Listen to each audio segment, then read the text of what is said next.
यहाँ पीछे एक बोर्ड लगा हुआ है द ऑफिसर्स एकेडमी में, यहाँ पर क्या कर रही हूँ। तो आप सबको मैं इस वीडियो में जो आज दिखाने वाली हूँ बहुत ही प्रेरणादायक है, और एक ऐसे शिक्षक हमारे साथ जुड़े हुए हैं जिन्होंने प्रयास किया है, जो बच्चे जिनका पेपर जो है वो लीक हो जाता है, उन बच्चों को वापस से उस दुख से निकालने का एक टीचर ने प्रयास किया है, और मैं चाहती हूँ कि उनके प्रयास को मैं आप लोगों तक पहुँचाऊँ।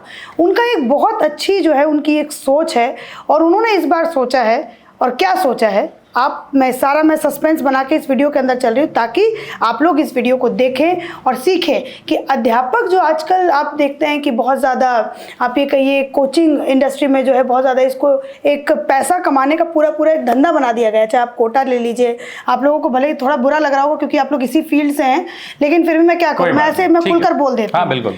आप हर जगह देखेंगे तो आपको हर जगह कोचिंग का बड़ा बड़ा आपको होर्डिंग्स नजर आता है, ये टीचर वो टीचर। कहीं ना कहीं हम लोग ये देखते हैं कि कहीं ना कहीं इसको पैसा कमाने का एक धंधा भी बना दिया गया है। लेकिन हमारे साथ जुड़े हैं शशि जी, जिनकी एक सोच बहुत अच्छी है, जो मुझे बहुत अच्छी लगी, और मुझे ऐसा लगा कि पटना में जाके मुझे वो कवर करना चाहिए।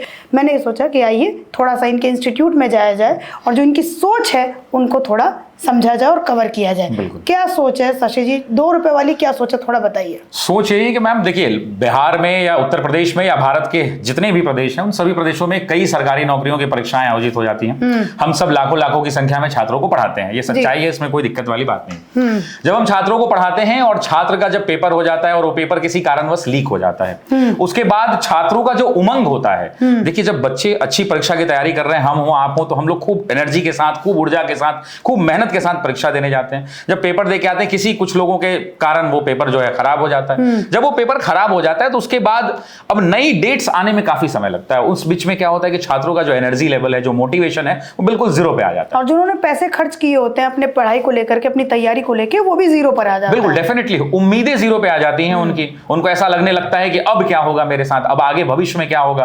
और ये लोग जो सरकारी नौकरियों की तैयारी कर रहे हैं, खासकर वो जो लोअर मिडिल क्लास और मिडिल क्लास के परिवार के लोग हैं, जो पुलिस, सिपाही और अन्य भर्ती परीक्षाओं की तैयारी करते हैं, ये कोई अंबानी अडानी के बच्चे नहीं होते हैं। ये बिहार के, उत्तर प्रदेश के मध्यम गरीब वर्गीय परिवार के बच्चे होते हैं, जिनके पिताजी माताजी का और सपना होता है कि बेटा एक सरकारी नौकरी कर ले, ताकि वो जीवन में किसी निश्चिंत रहें, वो ताकि उनको लगे ऐसा कि वो आराम से एक ढंग से मिडिल क्लास की तरह वो जीवन को व्यतीत कर पाएंगे। तो सोचा क्या आपने, वो बताइए मुझे। सोचा हमने बस यही है कि भाई बिहार और उत्तर प्रदेश के जितने छात्र हैं उन छात्रों के लिए यूपी के अंदर में यूपी पुलिस का री एग्जाम होने वाला है, डेट अभी नहीं आई है। उन पूरे 55 लाख बच्चों के लिए जो इस परीक्षा को देने जाएंगे, उन सभी बच्चों के लिए हमारा एक ही प्रयास है, और वो प्रयास है कि सिर्फ और सिर्फ 2 रुपए के अंदर में उनके लिए एक्सक्लूसिव हम पेड बैचेस लेकर के आए। यूट्यूब पे नहीं, ऑफिसर्स एकेडमी के ऐप पर हम 2 रुपए में उनकी पूरी तैयारी का रिवीजन कराएंगे, जो लगभग 1.5 से 2 महीने तक चलेगा, जब तक उनकी परीक्षा ना हो जाए।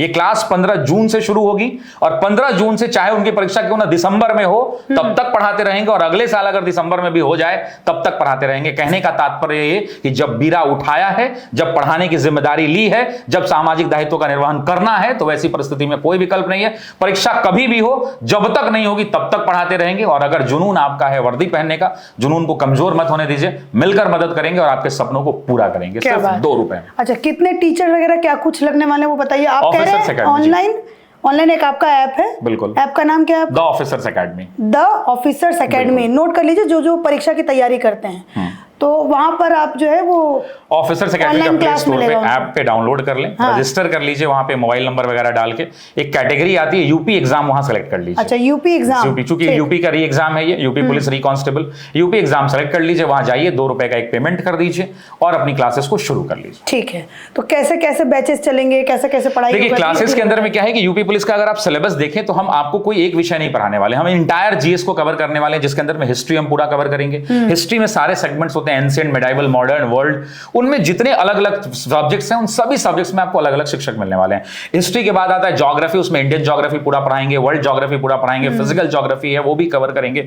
साइंस पोर्शन एक बड़ा पोर्शन है जहां फिजिक्स, केमिस्ट्री, बायोलॉजी है, उसको भी कवर करेंगे। उसके अलावा पॉलिटी के पूरे डायमेंशंस को कवर किया जाएगा, इंडियन इकोनॉमी को कवर करेंगे। उसके बाद बात आती है करंट अफेयर्स की, उसको कवर करेंगे। यूपी, चूंकि ये यूपी पुलिस का एग्जाम है तो इसमें यूपी स्पेशल भी पूछा जाता है, उत्तर प्रदेश के जो इतिहास रहा है उससे संबंधित चीजें पूछा जाती है, वो भी कवर करने वाले हैं, मैथ्स उनका पूरा सिलेबस कवर कर रहे हैं, रीजनिंग उनके पूरे वर्बल नॉन वर्बल को कवर करेंगे, इंग्लिश भी कवर करेंगे और हिंदी जो उसकी जान है वो भी कवर करेंगे। कहने का तात्पर्य यह है कि हमारा वही पुराना वाला बैच है जिसकी हम 1000 रुपए फीस लेते थे, लेकिन उत्तर प्रदेश के छात्रों आपके साथ जो इश्यूज आ गए थे उन इश्यूज को देखते हुए री एग्जाम जब होने वाला है तो आप उसी ऊर्जा के साथ जाए। अच्छा, कितने टीचर मतलब लगेंगे टोटल? टीचर इसमें लगभग इस बैच में तो पढ़ाएंगे लगभग 18 से 20 लोग पढ़ाएंगे, बाकी हमारे पास 30 से ज्यादा शिक्षक उपलब्ध हैं। आपके पास 30 से ज्यादा शिक्षक उपलब्ध हैं, लेकिन कितना बताया? लगभग 18 से 19 लगेंगे। 18 से 19 टीचर जो हैं वो लगेंगे, जो 2 रुपए वाली जो आप लोगों की क्लास लगेगी वो आप लोगों को पढ़ाएंगे। अच्छा, आपने कहा कि यूपी, खासकर अपने यूपी वाले पे क्यों? बिहार वाले से क्या कमजोरी हो गई भैया? बिहार वाले से कोई कमजोरी नहीं हुई भाई। गलती क्या हो गई? बिहार में लीक होता है पेपर तो। बिहार में भी पेपर लीक हुआ है, इसमें कोई दिक्कत नहीं, दोषी पकड़े भी गए हैं, वो एक अलग मुद्दा है। लेकिन सवाल यह है कि बिहार के छात्रों के लिए भी हमने कर दिया है। बिहार शिक्षक 2 रुपए वाला है जी बिल्कुल मैडम है, आप अभी भी खोल के चेक कर सकती हैं। बिहार शिक्षक भर्ती की परीक्षा जो री एग्जाम होने वाला है उनके लिए भी 2 रुपए का कोर्स लॉन्च है, और जो बिहार पुलिस का री एग्जाम होने वाला है उनके लिए भी हम लोग 1-2 दिन में लॉन्च करने वाले हैं। अच्छा, तो ये पीछे सोच किसकी थी? मतलब कब से आप ये चला रही है? पहली बार कर रहे हैं? देखिए, मैं टीचिंग इंडस्ट्री में 2011 से हूं। मैंने लगभग 5 सरकारी नौकरियां करी हैं, उनको बार-बार से छोड़ा है। पढ़ाने का एक जुनून और एक शौक था। अब इस बात को समझिए कि हम सब जिस परिवार से आते हैं, हम 5 नौकरियां कौन-कौन से छोड़ी वो बताओ। मैंने बैंक ऑफ इंडिया में जॉब किया है, स्टेट बैंक में जॉब किया, मैंने बहुत सारी नौकरियां करी। स्टेट बैंक में जॉब किया, बैंक ऑफ बड़ौदा था, स्टेट बैंक ऑफ हैदराबाद है, एसएससी की नौकरियां करी हैं, और सब में कर करके ये 2011 से 2015 तक का दौर था। मैं नौकरियों में जाता था, छोड़ के वापस आ जाता था, फिर पढ़ाता था, फिर जाता था, फिर आता था। कई बार तो ऐसा हुआ कि घर वाले बोल दिए कि अब तुमको आना नहीं है वापस, फिर भी छोड़ छाड़ के चला आया, फिर पढ़ा रहा हूं। तो पढ़ाना एक जुनून है और जुनूनी व्यक्ति वो काम करता है। आपके अंदर में भी जुनून है, आप भी दिख कर रही हैं मीडिया में, आप अच्छा काम कर रही हैं। अच्छा, तो राजधर्म आजकल भाई सुपरस्टार है उत्तर प्रदेश का, और बिहार के नहीं, बिहार उत्तर प्रदेश छोड़िए पूरे जगह देखा जा रहा है। मुझे चने की झाड़ पे मत चढ़ाइए, अपने उसको बताइए कि सबसे पहले जो है वो आपको प्रेरणा पहली बार करा रहे हैं या फिर पहले भी आपने करवाया? नहीं, उत्तर प्रदेश के लिए पहला प्रयास है हमारा, यूपी के छात्रों के लिए। यूपी के छात्रों के लिए पहला प्रयास है। अच्छा। पहली बार हम उत्तर प्रदेश आ रहे हैं, और आगे अगर ये प्यार मोहब्बत मिलता रहा उत्तर प्रदेश, तो उत्तर प्रदेश के छात्रों के साथ हम जरूर भाई। यूपी से मेरे ज्यादातर व्यूअरशिप जो है यूपी से आता है। अगर कोई यूपी का छात्र जो तैयारी करना चाहता है, जिसको पेपर लीक में जो गया हो पेपर देने, फिर पेपर लीक हो गया हो, उदास बैठा हो, तो आइए, इन्होंने बता दिया है। दी ऑफिसर्स एकेडमी करके प्ले स्टोर पे जो है वो ऐप है, आप जाइए वहां से डाउनलोड कीजिए, उस पर जाकर लॉग इन कीजिए, फिर उसके बाद 2 रुपए का कटेगा पैसा। बिल्कुल 2 ही रुपए कटेगा, 2 रुपए और वो 2 रुपए भी मेरे पॉकेट में नहीं आने वाला है। फिर कहाँ जाएगा? उसमें भी जीएसटी 18% है और 30% इनकम टैक्स भी तो है। लीजिए, सबका उठा के आपके पास बचना कुछ नहीं है। फिर तनख्वाह कहाँ से दीजिएगा? आप ओनर है यहाँ के, फिर कैसे? जी हाँ, मैं ओनर ही हूँ, लेकिन तनख्वाह मिल जाएगी, उसकी चिंता नहीं करनी है। लोग और भी कोर्सेज होते हैं जहाँ से हम पैसे अर्न करते हैं। अब पेपर लीक हो गया तब उसके दुख पर भी मतलब नमक रगड़ेंगे तो अच्छा नहीं लगेगा ना। अच्छा, मोहब्बत उसको दिखाना होगा ना। ठीक है, वो भी बिहार के उत्तर प्रदेश के भाई बहन है तो उनके साथ भी खड़ा होना। बिल्कुल। अच्छा, मैं ना जब इस बिहार इलेक्शन को कवर कर रही थी, यूपी में कवर कर रही थी, तो मैं बार बार ना एक भले एक इंसान, तो मैं नाम नहीं लूंगी उनका, उन्होंने कहा जी बिहार के बच्चे होते हैं, यूपी के बच्चे होते हैं, वो कोटा में जाके पढ़ाई करते हैं। ठीक, बच्चे वहाँ के, टीचर जो हैं वो बिहार के, लेकिन कोटा जो है वो पूरा का पूरा वहाँ पे फायदा उठा राजस्थान में। तो क्या आप इतने सालों से बिहार के अंदर पढ़ा रहे हैं, तो बिहार कोटा बन सकता है क्या कभी? देखिए, कोई भी स्थान संभावना बिल्कुल है, लेकिन इस बात को समझना होगा कि कोटा क्यों है।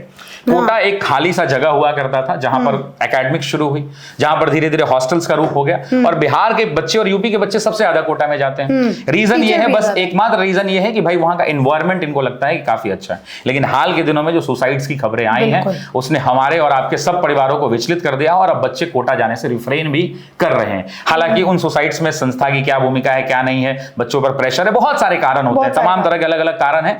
लेकिन इस बात को समझना होगा कि बच्चों को, मेरे समझ से अब वो दौर नहीं रहा। अब इस डिजिटल युग में, डिजिटल क्रांति के दौर में, मुझे नहीं लगता है कि अब बाहर भेजने के बच्चों को आवश्यकता है। हर वो शिक्षक जो कोटा में पढ़ा रहा हो, पटना में पढ़ा रहा हो, दिल्ली में पढ़ा रहा है, आपके घर पर उपलब्ध है। और मैं तो ये कहता हूं आने वाले दौर में, आने वाले 1-2 साल के अंदर में आपको ये बड़ा परिवर्तन देखने को मिलेगा कि जो लोग बच्चों को ऑफलाइन क्लासेस में भेज रहे थे, धीरे धीरे वो कंप्लीटली ऑनलाइन की तरफ धीरे धीरे शिफ्ट होने लगेंगे। जिनके लिए इजीली रीचेबल है, जिनका घर पटना में है, वो पटना में आके पढ़ लेंगे। जो बाहर के बच्चे, और पढ़ना भी चाहिए। मैं एक वकालत इसकी इसलिए भी करता हूं क्योंकि इस बात को समझिए कि अगर पेरेंट्स अवेयर हो जाएं, मान लें कि मैं एक पेरेंट्स हूं और मुझे पता है कि ये XYZ टीचर के पास मुझे पटना भेज के, दिल्ली भेज के पढ़ाना है, और वो टीचर खुद ऑनलाइन में उपलब्ध है, तो वैसी परिस्थिति में बेस्ट स्टडी यही होगा कि बच्चा घर पे पढ़े। उसका 2 फैक्टर है। पहला ये है कि गार्जियन को पता है कि मेरे बेटे की क्लास 8 से 11 है, गार्जियन के सामने उनका बेटा बैठ के पढ़ रहा है। जब क्लास खत्म हो गई, शाम को भी उनके साथ फिक्स टाइम टेबल में पढ़ रहा है, मॉनिटरिंग बहुत अच्छे से आ पा रही है, पेरेंटिंग बहुत अच्छे से हो रही है, वो हमेशा मोटिवेटेड है, घर का एक बढ़िया खाना खा रहा है, घर के साथ लोगों के रह रहा है और अपनी पढ़ाई को भी अच्छी कर रहा है। तो बेस्ट स्टडी का कोई आने वाले दौर में जो अगर रूप होने वाला है, मुझे ये लगता है कि अगर पेरेंट्स थोड़े से मोबिलाइज कर लें अपने आप को, थोड़ा रिस्पॉन्सिबिलिटी और ज्यादा लेने लगे, तो अपने बच्चों को अपने आंखों के सामने रहकर उनको अच्छे से पेरेंटिंग कर मॉनिटर कर घर के रोटी खिलाकर, घर के एनवायरमेंट रखकर, वो कोटा वाली, दिल्ली वाली और अन्य बड़े शहरों वाली शिक्षा गांव के, बिहार के सुदूर उस गांव तक पहुंचाई जा सकती है जहां तक वो चाहते हैं। बिल्कुल सही बात है। तो ये मैंने कोटा का मुद्दा उठाया, मतलब जब मैं गई थी राजस्थान इलेक्शन में, तो वहां पे मैंने देखा था कि कोटा के अंदर कैसे पूरा का पूरा बिजनेस हब की तरह जो पूरा का पूरा चल रहा था। बोरिंग रोड में अभी क्या हाल है? देखिए, बिजनेस हब, ये जो वर्ड है ना, बिजनेस हब, मुझे ऐसा लगता है कि हर चीज बिजनेस हो गया है। हाँ। सवाल ये है कि अगर यूट्यूब है तो वो भी बिजनेस कर रहा है, ऐड चला रहा है तो रेवेन्यू आ रहा है। हाँ, तो हम बोल के चलाते हैं। हाँ, बोल के चलाते हैं। मैं आपके लिए आज तक है, कोई भी न्यूज चैनल है, एनीथिंग, अखबारें छप रही हैं तो वो बिना एडवर्टाइजमेंट के नहीं छप रही हैं। तो एडवर्टाइजमेंट अगर कोचिंग संस्थानें बड़ी बड़ी होर्डिंग लगा रही हैं, कोचिंग संस्थानें अगर यूट्यूब पर अपना प्रचार कर रही हैं, या किसी, लेकिन उसके पीछे बच्चे का कितना ध्यान देते हैं, ये इंपॉर्टेंट है, ये फैक्टर मैं मान सकता हूं। बट एडवर्टाइजमेंट कहीं से रॉन्ग नहीं है, लोगों तक पहुंच बनाना होगा। अगर लोग आज ये 2 रुपए का कोर्स नहीं जानेंगे उत्तर प्रदेश के लोग, तो क्या होगा? इसकी पहुंच नहीं हो पाएगी, इससे लोग लाभान्वित नहीं हो पाएंगे। अगर 10-20 हजार लोग ही पढ़ लेंगे तो सिर्फ 10-20 हजार लोग लाभान्वित होंगे। लेकिन इस डिजिटल युग में अगर लोगों तक ये खबरें पहुंचेंगी तो खबरें पहुंचाएगा कौन? तो एक मीडियम है, मीडिया सोर्सेस हैं, जो ट्रस्टेड लोग हैं वो खबरें पहुंचाएंगे। हर किसी की खबर पर भरोसा भी नहीं कर सकते, तो ऐसी बातों पर ट्रस्टेड संस्थाओं का काम आता है। ठीक है। अब थोड़ा सा जो कि लोग जो देख रहे होंगे, थोड़े मेरे पॉलिटिकल लोग भी हैं, वो भी देख रहे होंगे, बोलेंगे मैडम एक बात बताइए, आप रोजगार की बात कर रही हैं, आप कह रही हैं कि जिनका पेपर कैंसिल हो गया है वो तैयारी करेंगे, उनको मतलब पूरा तैयारी होगा, फिर उसके बाद पेपर देने जाएंगे, उनका क्लियर भी हो जाएगा, ऐसा इनका ट्रैक रिकॉर्ड भी अच्छा खासा है। अगर मैं आपको इस अकेडमी की बात बताऊँ तो ये बात करेंगे। थोड़ा इन्होंने एक पोस्टर भी लगा रखा। अभी मैं जब आई तो मैंने देखा कि इन्होंने जो रैंक 7 ये लड़की पाई है आपके यहाँ, ठीक है, ये पोस्टर भी लगा हुआ है इनके यहाँ। बहुत सारे बच्चे, मैं सुबह आई थी, बहुत ज़्यादा भीड़ थी, मतलब मैं अंदर घुस नहीं पाई। फिर मैंने बोला जी आराम से मैं दोपहर में आऊँगी, तब आके हम लोग आपके यहाँ, ये मैं आपका जो है आपकी कहानी में सुनना चाहती हूँ। तो अच्छा, मुझे एक बात बताइए, जिस तरीके से यहाँ पर चीज़ें होती हैं, लोग मुझसे पूछेंगे आप रोज़गार की बात कर रही हैं, लेकिन रोज़गार तो मिल ही नहीं रहा है, रोजगार तो मिली नहीं, तो उस पर क्या बोलेंगे? संस्थाएं जो है वो गवर्नमेंट बेच दे रही है, तो उस पर आप क्या बोलेंगे बतौर शिक्षक? देखिए, बतौर शिक्षक मेरे अपना जो तर्क हो सकता है इसमें, रोजगार, देखिए हर लोगों को, अगर 2-4-5 करोड़ लोगों को सरकारी नौकरी देना संभव नहीं है, और ये बच्चे भी समझते हैं, ये बच्चों को भी अच्छे से समझ में आता है। लेकिन बच्चों को दुख किस बात से होता है? बच्चों को दुख इस बात से होता है कि वो पूरी ऊर्जा के साथ तैयारी करके जाते हैं और फिर वो डीरेल हो जाते हैं। फिर पता चलता है कि कुछ घटना घट गई, पेपर लीक हो गया, फिर उनका हौसला टूट जाता है। बच्चों को दिक्कत इस बात से नहीं है कि सीटें कितनी हैं, बच्चों को दिक्कत उस लेवल पे नहीं। 21,000 सीटें अभी बिहार पुलिस में थी, हजारों की संख्या में यूपी पुलिस के अंदर में सीटें हैं। तो अगर वो परीक्षाएं सही से हो जाएं तो उनका जोश, जुनून और ऊर्जा जो है बरकरार रह जाएगी। आप इस बात को समझिए कि क्या भारत में, आप बताइए मुझे एक तर्क के हिसाब से, क्या भारत में 10 करोड़ लोगों को सरकारी नौकरी देना संभव है? नहीं है। 5 करोड़ लोगों को संभव है? नहीं है। एक संस्था है, वो हिसाब से ही नौकरी दे पाएगी। बिल्कुल। बच्चों के गुस्सा इस बात का, छात्रों के बीच में गुस्सा है कि अगर वैकेंसी आप निकालते हैं तो उस एग्जाम का प्रॉपर संचालन करवाएं। बिल्कुल, इस बात पर लोगों की गुस्सा है। प्राइवेटाइजेशन पे आपकी क्या सोच है? देखिए, प्राइवेटाइजेशन पे प्रॉज और कॉन्स दोनों है। निजीकरण, अब अगर आप बड़ी बड़ी संस्थाओं का प्राइवेटाइजेशन कर दे रहे हैं तो उन प्राइवेटाइजेशन से क्या फर्क पड़ रहा है, ये आम जनता को पता होना चाहिए। बताइए थोड़ा। अगर आप रेलवे स्टेशन, अभी मध्य प्रदेश में जो है रेलवे स्टेशन का प्राइवेटाइजेशन हो गया, अब रेलवे स्टेशन पे प्राइवेटाइजेशन हो गया, आप भी घूम के आए होंगे, हम भी घूम के आए होंगे, तो आपको कितना फर्क दिखा, ये एक मैटर करता है। लेकिन मैं कहीं से इतनी बड़ी बड़ी संस्थाओं का प्राइवेटाइजेशन करना सही नहीं है। एयर इंडिया का आप सही मानते हैं? बिल्कुल, एयर इंडिया का सही। अब एयर इंडिया तो डूब गई थी, अब एयर इंडिया तो बिल्कुल बिकने पर आ गई थी, it was about to be sold, और वैसी स्थिति में अगर संस्था उसको बेच ही देती तो उससे बढ़िया उसका प्राइवेटाइजेशन कर दिया। लेकिन सरकारी संस्थाओं की जिम्मेदारियां सिर्फ सरकार की नहीं है। सरकारी संस्थाएं अगर डूब रही हैं तभी इस तरह का कोई एक्शन लेना पड़ता है। अगर मेरी गाड़ी खराब होने लगी बार बार, तो मैं सोचता हूं इसको बेच दूं भाई, दूसरी रख लूं, यही सोचता हूं मैं। तो आप इस बात को समझिए कि अगर सरकारी संस्थाएं अगर बिक रही हैं तो उसको मैनेजमेंट में कहीं ना कहीं इशू रहा होगा। कहीं ना कहीं एयर इंडिया की फ्लाइट उड़ नहीं पा रही होगी टाइम से, कहीं ना कहीं वो रेवेन्यू जनरेट नहीं कर पा रही होगी।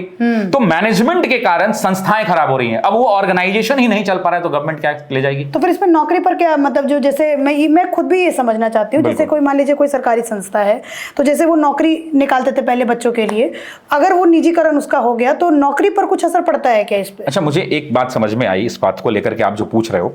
आप समझिए कि मेरे पास मेरी एक सरकारी संस्था है, ये संस्था जो है एयर इंडिया ही है मान लेते हैं एग्जाम्पल एग्जाम्पल के तौर पे एयर इंडिया में 1000 लोग काम करते थे, ठीक है। अब वो बंद होने के कगार पे है, बहुत सारे लोग नौकरी छोड़ भी दिए होंगे या कुछ लोग बचे भी होंगे, बहुत सारे लोगों का जैसे जैसे रिटायरमेंट होता जा रहा होगा, नई बहालियां एयर इंडिया में नहीं हो रही होंगी, चूंकि वो तो संस्था डूब रही है। हाँ। आप समझिए इस बात। अब वो संस्था डूब गई है, उससे बढ़िया सरकार ने उसको प्राइवेटाइज कर दिया, मान लेते हैं थोड़ी देर के लिए, अगर हम उसको अच्छा कह रहे हैं प्राइवेटाइजेशन को, अब वो जब खड़ी होगी दोबारा से, रिक्रूटमेंट्स आएंगे या नहीं आएंगे, रिक्रूटमेंट्स आएंगे, भर्तियां आएंगे कि नहीं आएंगे, लोग चाहिए कि नहीं चाहिए। अगर एयर इंडिया की पहले फ्लाइटें 20 उड़ती थी, आज अगर 100 फ्लाइटें उड़ रही हैं तो लोग चाहिए कि नहीं चाहिए। सुविधाएं वही सरकारी नौकरी वाली मिलती है कि डेफिनेटली मिलती होंगी।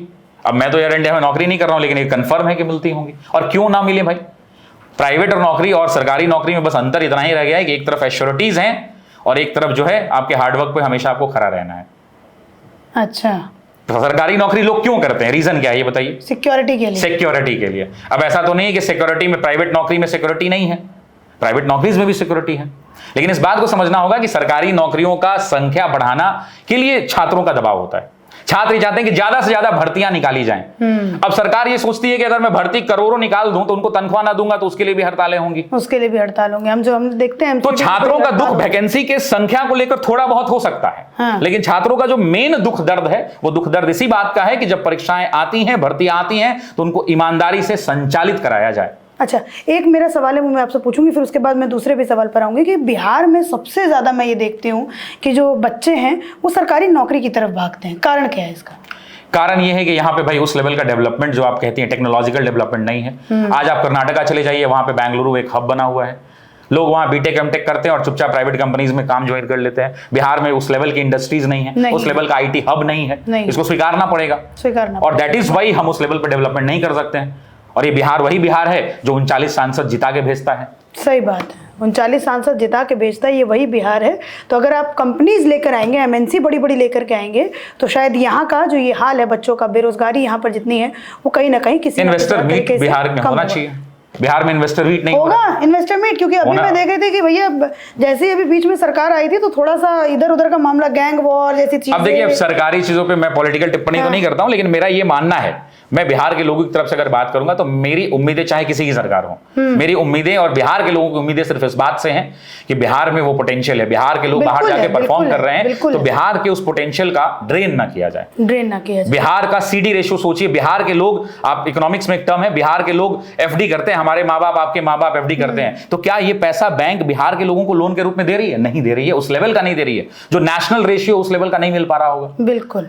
तो अगर बिहार में इंडस्ट्रीज लगे तो बिहार का पैसा बिहार में रह जाए, तो यहां के पैसे से दूसरे जगहों की इंडस्ट्रियां चल रही हैं, और जब यहां के लोग उतने पोटेंशियल रखते हैं तो फिर बिहार में इंडस्ट्रीज का आना बहुत जरूरी है। आ रही हैं धीरे धीरे। मेरा उम्मीद बस इतना है कि भाई अब जो नई गवर्नमेंट आ रही है, उस नए गवर्नमेंट से बस इतना ही है कि एक बार बिहार पर थोड़ा धक्का लगा दिया जाए। हाँ। जिस प्रकार से उत्तर प्रदेश अभी बढ़ रहा है, हाँ, उसी हिसाब से एक बार बिहार बढ़ रहा है। बिहार दौड़ रहा है। तो आप बोल रहे हैं कि उत्तर प्रदेश बढ़ रहा है, मतलब देख रहे हैं कि उत्तर प्रदेश, डेफिनेटली उत्तर प्रदेश, जो चीजें मैं बाहर से देख पा रहा हूं, मुझे तो ऐसा दिख रहा है कि उत्तर प्रदेश में स्पीडअप है, डेवलपमेंट का स्पीडअप है उत्तर प्रदेश में।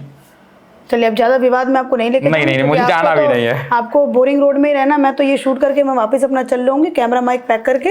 आपने यहीं पर रहना है। आप कोर्स करा रहे हैं, बहुत अच्छी चीज करवा रहे हैं, लोगों को आप प्रेरित कर रहे हैं। कितना बताया आपने? 55 लाख बच्चे एग्जाम देंगे, 55 लाख बच्चे एग्जाम देंगे यूपी पुलिस का, और केवल मात्र 2 रुपए में ये जो है वो पूरा रिवीजन करवाएंगे। चाहे कितना आपने बताया कि अगर दिसंबर, अगले दिसंबर जब भी हो, एग्जाम जब होगा, हाँ, तब तक आप बस सरकार से भाई अब ज्यादा लेट ना किया जाए, 3-4 महीना में करा दिया जो है वो ऐसे अध्यापकों भी टूट सकती है, तो थोड़ा इस पर डर उस बात की नहीं है, डर है कि बच्चा मोटिवेटेड होकर पढ़ लेता है। अच्छा, मैंने जब मैं यहाँ पर आई, मैं आपके जब यहाँ बात की, आपने कुछ पेपर लिख पे कुछ कविता लिखी है, अगर आपको याद है तो थोड़ा सा सुना दीजिए, प्रेरित हो जाएंगे जो बच्चे हैं। लिखी है, याद है कुछ? पेपर लीक पर जब होता है ना, तो छात्रों का दर्द होता है पेपर लीक पर, और जब पेपर लीक होता है तो मैंने एक छोटी सी बात लिखी थी। और ये छात्र जो है ना, ये कौन छात्र हैं आप मुझे बताइए? ये वो छात्र हैं जो गांधी को पढ़ते हैं, जो टैगोर को पढ़ते हैं, जो नेहरू को पढ़ते हैं। ये छात्र कभी गलत मार्ग पर नहीं जाते हैं, इनको कोई उकसा देता है, और वैसी परिस्थितियां में परेशानियां छात्रों के साथ हो जाती हैं। सही बात है। ये छात्र वो छात्र हैं जो संविधान का पाठ पढ़ते हैं क्लास में, इंडियन पॉलिटी पढ़ते हैं। ये छात्र वो हैं जो गांधी, नेहरू, टैगोर पढ़ते हैं। ये छात्र भारत का इतिहास पढ़ते हैं, राष्ट्रवाद की भावना को पढ़ते हैं कि भाई कैसे जागृत हुई देश में।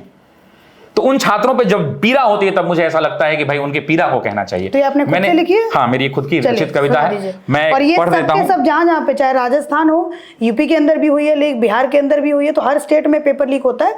तो थोड़ा सा शशि जी ने कुछ लिखा है, आप लोग सुनिए। बाप बाहर करता मजदूरी, माँ गांव में है बीमार, पेपर रोज लीक हो रहा, कैसे करूं नौकरी का इंतजार। माना दिक्कत बहुत हुई है, माना कि अंधकार है, माना जज्बा टूट गया, माना खुद पर धिक्कार है, माना कि मैं गलत हूं जो स्टेशनों पर रात बधाई है, माना कि अधर्म बहुत है इस कलयुग की सच्चाई है, माना माँ दही खिलाती हौसला अफजाई है, घिसते घिसते घिस गया हूं इस समाज की बुराई में, लेकिन वर्दी पाने की कसम भी मैंने खाई है। सूर्योदय से सुनो बिहार के और उत्तर प्रदेश के और तमाम लोगों के छात्रों जो पुलिस की तैयारी करते हो, तुम कितना मेहनत करते हो मेरे भाई। सूर्योदय से पहले जगता रोज दौड़ लगाता हूं, वापस आकर चूल्हा जलता पेट की आग बुझाता हूं, फिर हम सब में होर लगती किताबों को पढ़ जाना होता, हाथों की लकीरें घिस गई रोज नोट्स बनाना होता, पूरे साल यही होता, फिर होता एक इंतजार है जल्दी से आए बहाली, फॉर्म भरने को हम तैयार है। जोश तो ऐसा होता मानो कलम बन गई तलवार है, और बस एक जुनून एक नारा, अब किर बार नौकरी मिल जाए यार। घड़ियां टिक टिक करती फिर आता दिन परीक्षा का, घड़ियां टिक टिक करती फिर आता दिन परीक्षा का, जाते हम हुनर दिखाने अपनी अपनी शिक्षा का, फिर गलम घुट जाता फिर गला घुट जाता हम सबकी इच्छा का, जब पेपर लीक हो जाता इतनी कठिन परीक्षा का। क्या फिर वही अंबार लगता, फिर वही हुंकार लगता, फिर वही अंबार लगता, फिर वही हुंकार लगता, उतरते शांति से सड़कों पर लाठियों का प्रहार लगता, उतना भी सह लेते फिर आश्वासनों का बौछार लगता, लौट आते वापस फिर खुद पर धिक्कार लगता।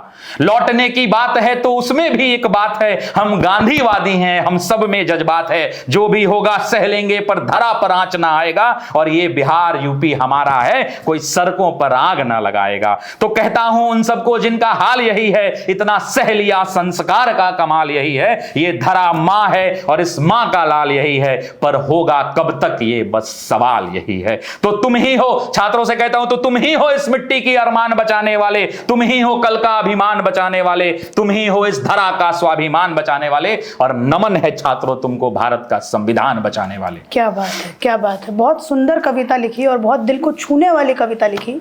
जो बच्चे परीक्षा की तैयारी करते हैं वो कहीं ना कहीं अपने आप को इस कविता के साथ कहीं ना कहीं कनेक्ट कर पाएंगे। तो मैं वापस से आपको रिमाइंड करवाऊं, तो कहाँ से आप लाइव क्लास करवाएंगे? इसी यहीं से? जी स्टूडियो, यही स्टूडियो, ऐसे बहुत सारे ऊपर स्टूडियो हैं, ऐसे बहुत सारे ऊपर 9-10 स्टूडियो हैं ऊपर लाइन 9-10 स्टूडियो इन्होंने बना रखा है ऊपर।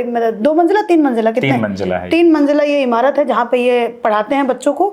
और वापस से आप लोग याद रखिए क्या है, द ऑफिसर्स अकेडमी, ये प्ले स्टोर पर ऐप है, जाइए और वहाँ पे जाके आप लोग लॉग इन करिए, और वहाँ पे जिनका भी पेपर कैंसिल हुआ है, यूपी पुलिस का है ना, यूपी पुलिस री एग्जाम, हाँ यूपी पुलिस री एग्जाम, आप लोग जाके वहाँ पर तैयारी कर सकते हैं। आपकी बहुत अच्छी सोच है शशि सर, सच में बहुत अच्छी सोच है। शायद मुझे जब मैं पढ़ाई कर रही थी उस समय अगर मुझे आप जैसे मिल जाते तो शायद मैं भी अभी सरकारी नौकरी की तैयारी कर रही। काफी अच्छा कर रही हैं आप, और ऐसे लोगों को जगाते रहिए और आगे बढ़ते रहिए, मेरी शुभकामनाएं। धन्यवाद, बहुत शुक्रिया, बहुत धन्यवाद, थैंक यू।